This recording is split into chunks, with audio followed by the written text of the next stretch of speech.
Hello, good morning students. देखो chapter number 9 coordination compounds के बारे में अपन स्टडी कर रहे थे। ठीक है, चैप्टर नंबर 9 में देखो वीबीटी आज अपनी कंप्लीट हो जाएगी, उसकी मैग्नेटिक प्रॉपर्टी अपन डिस्कस करेंगे। ठीक है, उससे पहले मैं थोड़ा सा रिवाइज कर रही हूँ क्योंकि देखो ये चैप्टर थोड़ा सा लेंथी है, इसलिए हो सकता है कि अब नेक्स्ट टॉपिक पढ़ने से पहले, क्योंकि नेक्स्ट टॉपिक जो है सीएफटी थोड़ा सा डिफिकल्ट है। ठीक है, तो इसलिए मैं क्या कर रही हूँ, पहले आपको जो भी पोर्शन है पहले का वो थोड़ा सा रिवाइज करवा रही हूँ। ठीक है, उसके बाद में अपन वीबीटी की तरफ चलेंगे। देखो कोऑर्डिनेशन कंपाउंड्स जो हैं उसमें अपन ने कुछ बेसिक टर्म्स डिस्कस की थी। First is central metal atom, ताकि आपको भी रिवाइज हो जाए, क्योंकि मुझे पता है तुम लोग बुक्स तो उठाने से रहे कि हाँ भाई पीछे का हम कुछ पढ़े। ठीक है, चलो तो मेरे साथ ही रिवाइज कर लो। First is central metal atom, जिसमें अपन कौन से मेटल यूज करेंगे, transition metal. Second is ligands, जो क्या होते हैं, डोनर एटम्स होते हैं। फिर हमने पढ़ा किसके बारे में, कोऑर्डिनेशन एंटिटी के बारे में। ठीक है, उसके बाद में अपन ने पढ़ा कोऑर्डिनेशन स्फीयर के बारे में, जो दोनों एक ही चीज होती है। ठीक है, उसके बाद अपन ने पढ़ा कोऑर्डिनेशन नंबर के बारे में। ठीक है, उसके बाद में अपन ने पढ़ा होमोलैप्टिक एंड हेटेरोलैप्टिक कॉम्प्लेक्सेस के बारे में, कोऑर्डिनेशन पॉलीहेड्रॉन के बारे में कि किस तरह से वो अरेंज रहते हैं। ठीक है, पार्टिकल्स जो लिगेंड्स होते हैं वो सेंट्रल मेटल एटम के चारों तरफ। उसके बाद में अपन ने पढ़ा ऑक्सीडेशन नंबर के बारे में। तो ये जो डिफरेंट टर्म्स थी ये अपन ने डिस्कस की थी कोऑर्डिनेशन कंपाउंड्स के बारे में। ठीक है, अब उसके बाद में अपन ने क्या पढ़ा था, कोऑर्डिनेशन कंपाउंड्स की नेमिंग पढ़ी थी। ठीक है, तो कोऑर्डिनेशन कंपाउंड्स की जो नेमिंग पढ़ी थी अपन ने, उसमें अपन ने क्या देखा था कि जो कोऑर्डिनेशन कंपाउंड्स होते हैं उसमें अपन सबसे पहले किसकी नेमिंग करते हैं, पॉजिटिव काउंटर आयन की। ठीक है, उसके बाद अपन नेमिंग करते हैं लिगेंड्स की, उसके बाद सेंट्रल मेटल एटम की, और उसके बाद सेंट्रल मेटल एटम का क्या मेंशन करते हैं, oxidation state and then negative counter ion. ठीक है, यहां तक देख लिया था। अब उसके बाद में अपन ने क्या देखा था कि ये जो आपके कोऑर्डिनेशन कंपाउंड्स हैं या जो कॉम्प्लेक्सेस हैं उनके नेमिंग अपन ने की थी, प्लस अगर उनके नेम लिखे हुए हों तो उनसे अपन उनका फॉर्मूला या स्ट्रक्चर कैसे बनाएंगे वो अपन ने किया था। क्लियर, इतनी चीजें अपन ने कर ली थी।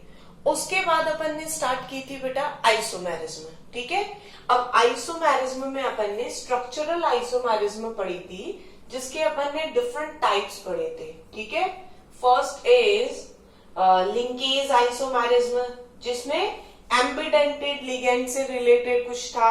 Second is ionisation isomerism. ठीक है, जिसमें क्या था, आयोनाइजेशन मीन्स उसको आयोनाइज्ड करके अपन कितने पार्ट बना सकते हैं। ठीक है, जिन बच्चों ने रिवाइज किया होगा उनको सारी चीजें रिवाइंड हो रही होंगी कि हाँ भाई हम लोगों ने ये पढ़ा था, इसीलिए मैं करवा रही हूँ। बाकी बच्चों ने भी, जिन्होंने भी नहीं किया, वो ये मत सोचो कि ये क्या चल रहा है, कुछ समझ में ही नहीं आ रहा। ठीक है, जो पीछे के लेक्चर्स हैं उनको देखो बेटा, क्योंकि ये चैप्टर बहुत इंपॉर्टेंट है और थोड़ा सा लेंदी है। इसमें बहुत अलग अलग तरह की चीजें हैं, जैसे यहाँ पे बेसिक टर्म्स आ गई, फिर नेमिंग आ गई, वो थोड़ी डिफरेंट है, फिर आइसोमेरिज्म आ गया, वो थोड़ा और अलग है। वीबीटी अपन ने पढ़ी, उसके अंदर कुछ और ही अलग चीजें हैं, कैसे अपन हाइब्रिडाइजेशन फाइंड करते हैं। हाँ, 1 और 2 एग्जाम्पल्स के बाद तो आपको बहुत अच्छे से समझ आ गया होगा कि हाँ इस तरह से अपन उसका वीबीटी जो है या हाइब्रिडाइजेशन जो है वो फाइंड करेंगे। लेकिन जब आप फर्स्ट टाइम इसके टॉपिक्स के बारे में आप देखोगे तो वो टॉपिक्स थोड़े डिफरेंट होंगे। ठीक है, क्योंकि ये जो चैप्टर है ये थोड़ा सा अलग है, मीन्स अभी तक आपकी 11th क्लास में ये सब चीजें नहीं आई थी, कुछ नई चीजें हैं। क्लियर, तो उसके बाद अपन ने देखा था कोऑर्डिनेशन आइसोमेरिज्म। ठीक है, और कोऑर्डिनेशन आइसोमेरिज्म के बाद अपन ने देखी थी सॉल्वेट और हाइड्रेट आइसोमेरिज्म, जो वाटर मॉलिक्यूल्स की वजह से थी। ठीक है, तो ये अपन ने कुछ आइसोमेरिज्म देखी थी, जिसमें अपन ने उनके एग्जाम्पल्स डिस्कस किए थे, आइसोमेरिज्म डिस्कस किए थे। चलो अब बात आती है किसकी, वीबीटी की। ठीक है। अब वीबीटी में मैं पूरा डिटेल में नहीं बताऊंगी, ठीक है। वीबीटी में अपन ने क्या किया, कितने एग्जाम्पल्स लिए, वो आपने सब कुछ देख रखा है। वीबीटी वैलेंस बॉन्ड थ्योरी, जिसमें अपन क्या क्या फाइंड करते हैं, हाइब्रिडाइजेशन फाइंड करते हैं, ठीक है, स्ट्रक्चर फाइंड करते हैं और कंपाउंड का नेचर फाइंड करते हैं, ठीक है। देखो अब हाइब्रिडाइजेशन में यहां अपन ने 4 टाइप के हाइब्रिडाइजेशंस देखे थे। फर्स्ट हाइब्रिडाइजेशन था D2sp3, ठीक है। सेकेंड हाइब्रिडाइजेशन था sp3d2, ठीक है। Third hybridisation is DsP2 and fourth hybridisation is sp3, ठीक है।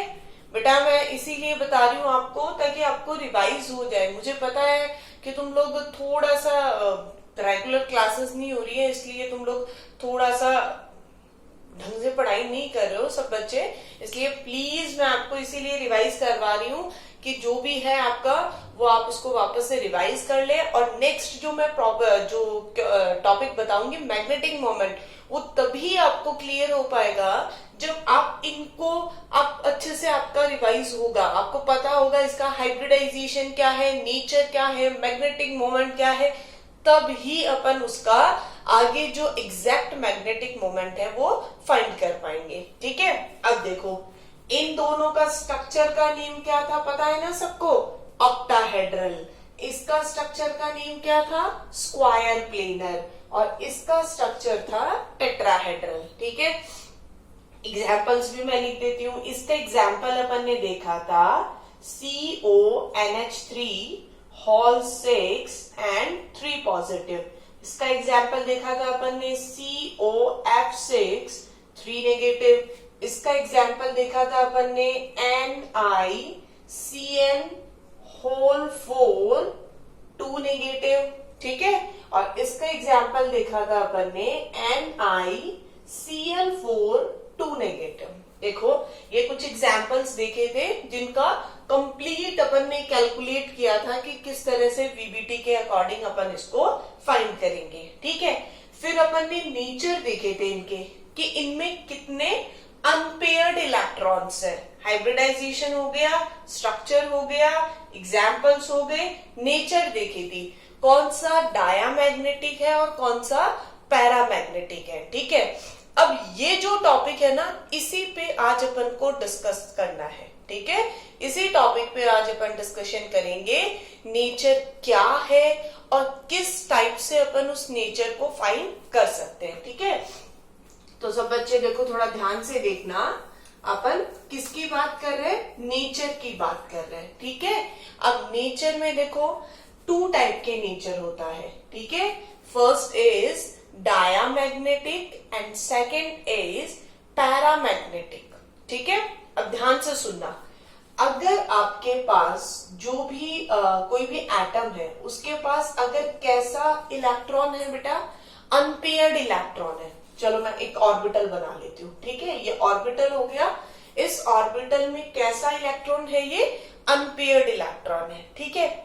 अब ये अनपेयर्ड इलेक्ट्रॉन क्या करेगा, किसी भी एक डायरेक्शन में मैग्नेटिक फील्ड जनरेट करेगा, ठीक है। आपने 11th क्लास में भी पढ़ा होगा, 11th क्लास का जो सेकंड चैप्टर था, कि कोई भी इलेक्ट्रॉन जो होता है वो जब रिवॉल्व करता है, जब घूमता है, किसके अराउंड घूमता है, ऑर्बिटल्स के अराउंड रोटेट करता है, या फिर अपनी खुद की जो एक्सिस होती है उस पर जब वो रोटेट करता है तो वो क्या करता है, जो इलेक्ट्रॉन्स हैं वो क्या करते हैं, एक मैग्नेटिक फील्ड जनरेट करते हैं, ठीक है। तो अगर यहाँ पे ये अनपेयर्ड इलेक्ट्रॉन रहा तो ये अनपेयर्ड इलेक्ट्रॉन क्या करेगा, वो एक मैग्नेटिक फील्ड जनरेट करेगा, ठीक है। बट मान लो इसके साथ एक और इलेक्ट्रॉन आ गया और वो कैसा है, उसकी स्पिन कैसी है, स्पिन उसकी इनवर्ट है, उससे उल्टी स्पिन है, तो वो क्या करेगा, वो सेम मैग्नेटिक फील्ड जनरेट करेगा, बट कौन सी डायरेक्शन में करेगा, ऑपोजिट डायरेक्शन में करेगा। और जब वो एक दूसरे के ऑपोजिट डायरेक्शन में मैग्नेटिक फील्ड जनरेट करेंगे तो क्या होगा, वो एक दूसरे को कैंसिल आउट कर देंगे, क्लियर। मीन्स ये जितना मैग्नेटिक फील्ड इस इलेक्ट्रॉन ने जनरेट किया था, इस इलेक्ट्रॉन की स्पिन ने जनरेट किया था, दूसरे वाले ने उसको क्या कर दिया, कैंसिल कर दिया। मीन्स इसका जो मैग्नेटिक मोमेंट होगा, मैग्नेटिक मोमेंट क्या होता है, मैग्नेटिक मोमेंट होता है जो फाइंड करता है मैग्नेटिक फील्ड की वैल्यू जो होती है उसको फाइंड करता है, ठीक है।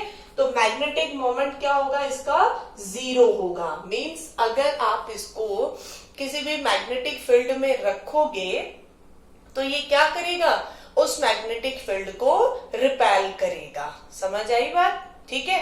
अब अपन को क्या करना है, ठीक है। अब मान लो यहाँ मान लो ये इलेक्ट्रॉन नहीं होता, अनपेयर्ड इलेक्ट्रॉन ही होता, तो क्या होता, ये इसको कैंसिल आउट नहीं करता, ठीक है। अब मान लो किसी और ऑर्बिटल में भी अनपेयर्ड इलेक्ट्रॉन होता, वो भी इसी डायरेक्शन में मैग्नेटिक फील्ड जनरेट करता, तो जब सेम डायरेक्शन में होते हैं तो इनके मैग्नेटिक फील्ड्स क्या हो जाएंगे, ऐड हो जाएंगे, और इनका जो मैग्नेटिक मोमेंट है, म्यू की वैल्यू है, वो 0 नहीं आएगी, उसकी कुछ ना कुछ वैल्यू होगी, और वो वैल्यू क्या होती जाएगी, इंक्रीज होती जाएगी, ठीक है।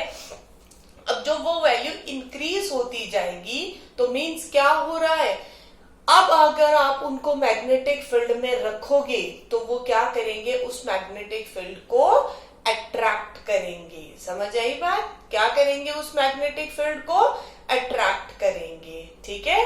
चलो तो अब अपन देखते हैं कि अपन को करना क्या है, ठीक है। अपन को करना ये है बेटा, अपने पास में एक फॉर्मूला था CONH3 3 पॉजिटिव, ठीक है। ये एग्जाम्पल अपन कर चुके हैं, ठीक है, इसलिए मैं पूरा डिटेल में नहीं बता रही हूं।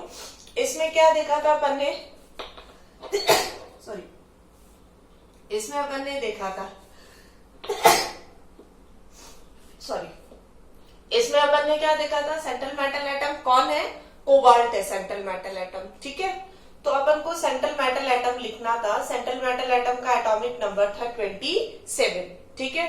बट यहाँ पे इस पे चार्ज कितना आ रहा था, +3 चार्ज आ रहा है। मींस इस सेंट्रल एटम का अगर हम एटॉमिक नंबर इलेक्ट्रॉनिक कॉन्फ़िगरेशन देखें तो क्या देखा था अपन ने, इसका इलेक्ट्रॉनिक कॉन्फ़िगरेशन क्या आया था, इसका इलेक्ट्रॉनिक कॉन्फ़िगरेशन था आर्गन 4s2 and 3d7, +3 हुआ तो ये 2 इलेक्ट्रॉन्स रिमूव हो गए और यहां से 1 इलेक्ट्रॉन हो गया, तो ये 3d6 हो गया, इतना हो गया था।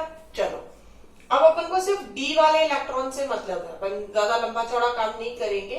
3d 1 2 3 4 5 6 यहां तक हो गया, सब बच्चों को समझ आ गया। अपन ने कंपाउंड लिखा, कोऑर्डिनेशन कॉम्प्लेक्स लिखा, कोऑर्डिनेशन कॉम्प्लेक्स का क्या किया, मेटल लिखा, मेटल पे कितना चार्ज है उसको लिखा, उसके अकॉर्डिंग उसका ऑक्सीडेशन एटॉमिक नंबर लिखा, ठीक है। और एटॉमिक नंबर लिखने के बाद उसका इलेक्ट्रॉनिक कॉन्फ़िगरेशन रिप्रेजेंट कर दिया। क्लियर है सबको। चलो अब आगे क्या करना है, अब आपको देखना है आपका लिगेंड कैसा है, ठीक है। यहां आपका लिगेंड कौन है, NH3, और जब NH3 होता है तो आपको बताया हुआ है कैसा लिगेंड है, strong field. Strong field means वो बहुत ज्यादा पावरफुल है। वो उसमें क्या पावर है, उसमें ये पावर है कि वो इस इलेक्ट्रॉन को उठा के इस दूसरे अनपेयर्ड इलेक्ट्रॉन के साथ क्या करवा सकता है, उसकी पेयरिंग करवा सकता है, उसका पेयर बना सकता है। क्लियर है, ठीक है। तो कर दो, ये वाला उठ के गया यहाँ पे, पेयर बना लिया, ये वाला उठ के गया यहाँ पे, इसने इसके साथ पेयर बना लिया, काम खत्म। अब अपन को देखना है कि इसके पास कितना मैग्नेटिक फील्ड जनरेट हो रहा है, कितना मैग्नेटिक इसके पास मोमेंट है। इसका मैग्नेटिक फील्ड जो जनरेट हुआ वो इसने कैंसिल आउट कर दिया, मतलब 0। इसने जो जनरेट किया वो इसने कैंसिल आउट कर दिया, इधर वाले ने जो जनरेट किया वो इसने कैंसिल आउट कर दिया। मीन्स इसका मैग्नेटिक मोमेंट अगर अपन देखें तो कितना होगा, 0। क्यों, क्योंकि इसमें एक भी अनपेयर्ड इलेक्ट्रॉन नहीं है, ठीक है।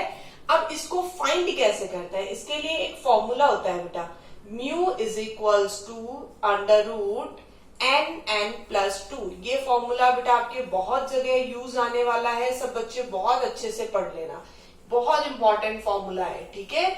ये आपके बुक, ये जो सिलेबस है 12th केमिस्ट्री का जो सिलेबस है उसमें 3 चैप्टर्स में यूज आएगा, ठीक है।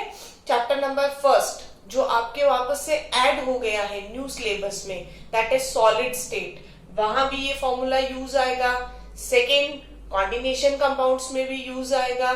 Third, D and F block, ठीक है। और मुझे लगता है कि हाँ yes, D and F block तो आप लोगों ने पढ़ लिया ना, मैम ने पढ़ा दिया था इनसे, मैम ने, तो ये फॉर्मूला आप लोगों ने देखा होगा, mu is equals to root Nn+2 वाला। और अगर फिर भी नहीं देखा तो कोई बात नहीं, अभी फिर से देख लो, उस चैप्टर में भी आपके ये फॉर्मूला यूज आएगा, ठीक है। अब यहाँ पे ये जो n होता है ना, ये होता है n is equals to number of unpaired electrons, ठीक है। n का मीनिंग क्या होता है? नंबर ऑफ अनपेयर्ड इलेक्ट्रॉन्स, ठीक है। एंड सेकेंड थिंग, ध्यान से सुनना, इस फॉर्मूले को बोलते हैं स्पिन ऑनली फॉर्मूला। क्या बोलते हैं इस फॉर्मूले को? Spin only formula. अब इसको स्पिन ऑनली फॉर्मूला क्यों बोलते हैं? बिकॉज ये जो फॉर्मूला होता है mu is equals to Nn+2, ये किस पे डिपेंड करता है? Number of unpaired electrons. Means ये जो अनपेयर्ड इलेक्ट्रॉन्स है, इनका स्पिन जो है उसका डायरेक्शन कैसा है, ऊपर की तरफ है, नीचे की तरफ है, प्लस हाफ है, माइनस हाफ है, कैंसिल आउट कर रहा है, कितने स्पिन्स हैं, ऐड हो रही हैं या एक दूसरे को कैंसिल आउट कर रही हैं, तो ये स्पिन पे डिपेंड करता है, ठीक है। इलेक्ट्रॉन की स्पिन पे डिपेंड करता है, इसलिए इसको क्या बोलते हैं? स्पिन ऑनली फॉर्मूला, ठीक है। चलो वैल्यू रखते हैं। यहाँ पे अनपेयर्ड इलेक्ट्रॉन कितना है?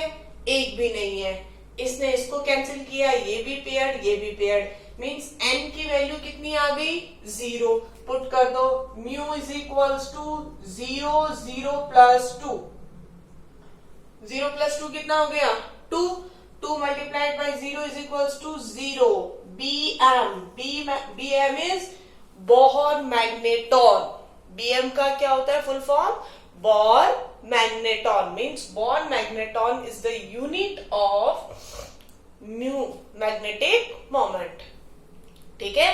तो अपन इस तरह से मैग्नेटिक मोमेंट इसका फाइंड करते हैं। चलो अब देखो नेक्स्ट एग्जांपल अपन देखते हैं। नेक्स्ट एग्जांपल था आपका सेकेंड एग्जांपल COF6, ठीक है। और यहां पे था 3 negative. Central metal atom is cobalt, वही 27 तो argon 4s2 and 3d6, sorry 6 नहीं 7।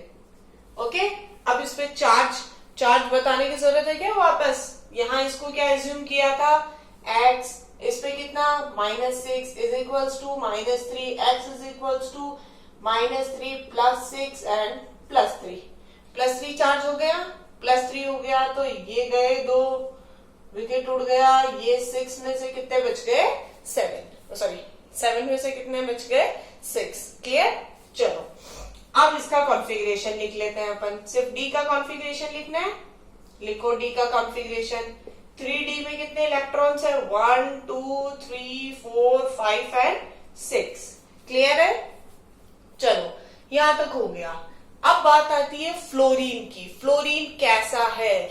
आपको बताया था water, OH negative and all the halides, सारे के सारे कैसे होते हैं? वीक फील्ड लिगेंड, मीन्स उनमें पावर नहीं है, वो कपलिंग, ये जो पेयरिंग होती है वो नहीं कर सकते, ठीक है। मीन्स ये जो फ्लोरीन है ये इसको उठा के यहां नहीं ला सकता, इसको उठा के यहां नहीं ला सकता। समझ आई बात? मीन्स अब यहाँ पे ये कैसा है? अच्छा पहले वाला बताओ, उसका नेचर कैसा था? ये तो अपन ने डिस्कस किया ही नहीं, उसमें एक भी अनपेयर्ड इलेक्ट्रॉन नहीं था ना, सारे के सारे पेयर्ड थे, तो उसका नेचर कैसा होगा? डायामैग्नेटिक। कैसा होगा? डायामैग्नेटिक। और मैग्नेटिक मोमेंट अपन ने देखा ही था, कितना आ रहा था? 0। क्लियर? चलो अब इसका फाइंड करते हैं। इसमें कितने अनपेयर्ड इलेक्ट्रॉन्स है? 1 2 3 4। चलो स्पिन ऑनली फॉर्मूला देखते हैं। Mu is equals to root n plus 2। सब बच्चों को याद हो जाना चाहिए। Mu is equals to root n plus 2। Mu is equals to root n plus 2। बहुत बच्चे गड़बड़ कर देते हैं, कोई n प्लस 1 लिख देता है, कोई n माइनस 2 लिख देता है। नहीं, क्या फॉर्मूला होगा? Mu is equals to root n plus 2। Mu is the magnetic moment, n is the number of unpaired electron. Answer किस में आएगा? Bm, बोर मैग्नेटॉन में। क्लियर है? चलो रखो n की वैल्यू। कितनी है n की वैल्यू? 4 रखो। रूट 4 प्लस 2, 4 प्लस 2 कितना हो गया? 6। 6 4 जा 24। ठीक है, अब 24 का रूट क्या आएगा? जल्दी करो, फाइंड करो, फटाफट कॉपी पेन लो और जल्दी से मुझे फाइंड करके बताओ। रूट 24 का क्या आएगा आंसर? अब आप देखोगे इसका आंसर जो आएगा ना वो 4 पॉइंट समथिंग आएगा। ठीक है, ये तुम्हारे लिए क्वेश्चन है। कल आते ही मैं यही चीज पूछूंगी कि इसका रूट जो है वो कितना है। आपको जो 5 रूट्स है उनकी वैल्यू याद होनी चाहिए। ठीक है, अगर यहाँ पे 1 अनपेयर्ड, क्योंकि कितने अनपेयर्ड इलेक्ट्रॉन हो सकते हैं? ज्यादा से ज्यादा 5 अनपेयर्ड इलेक्ट्रॉन हो सकते हैं, बस, उससे ज्यादा नहीं हो सकते। तो जरूरी नहीं है कि आप इन रूट को फाइंड करो, आप इनकी वैल्यूज जो है वो लर्न कर लो, कोई प्रॉब्लम नहीं है, ज्यादा डिफिकल्टी नहीं आएगी तुम लोगों को। ठीक है, चलो तो इसका जो वैल्यू आएगा रूट 24 का, वो कितना आंसर आएगा? 4 पॉइंट समथिंग आएगा। एक ट्रिक बताती हूँ, अगर 1 अनपेयर्ड इलेक्ट्रॉन होता है तो आंसर 1 पॉइंट समथिंग आएगा। 2 अनपेयर्ड इलेक्ट्रॉन होंगे तो 2 पॉइंट समथिंग आएगा। 3 अनपेयर्ड इलेक्ट्रॉन होंगे तो 3 पॉइंट समथिंग आएगा। बट अब मैं इसका कैलकुलेशन करके तुम लोगों को नहीं बताऊंगी, तुम लोग खुद उसको कैलकुलेट करोगे और देखोगे कि इसका आंसर कितना आया है। ठीक है, और उसके बाद में नेक्स्ट जो 2 एग्जाम्पल्स है जिनके मैंने तुम लोगों को पहले फॉर्मूलाज भी करने के लिए दिए थे, ठीक है, फाइंड करने के लिए दिए थे, इन दोनों का मैग्नेटिक मोमेंट कल मैं आप लोगों से नेक्स्ट वीडियो के अंदर पूछूंगी। कितने बच्चों ने किया है कमेंट सेक्शन में? सब बच्चे उनका आंसर आज इस वाले वीडियो के अंदर उसका कमेंट करेंगे कि इनका जो मैग्नेटिक मोमेंट है वो कितना कितना आएगा। ठीक है, अब उसको फाइंड करके और मुझे बताओगे कितना उसका मैग्नेटिक मोमेंट आएगा। क्लियर? तो कल अपन इन दोनों के बारे में डिस्कस करेंगे और उसके बाद में अपन स्टार्ट करेंगे वर्नर्स थ्योरी। ओके।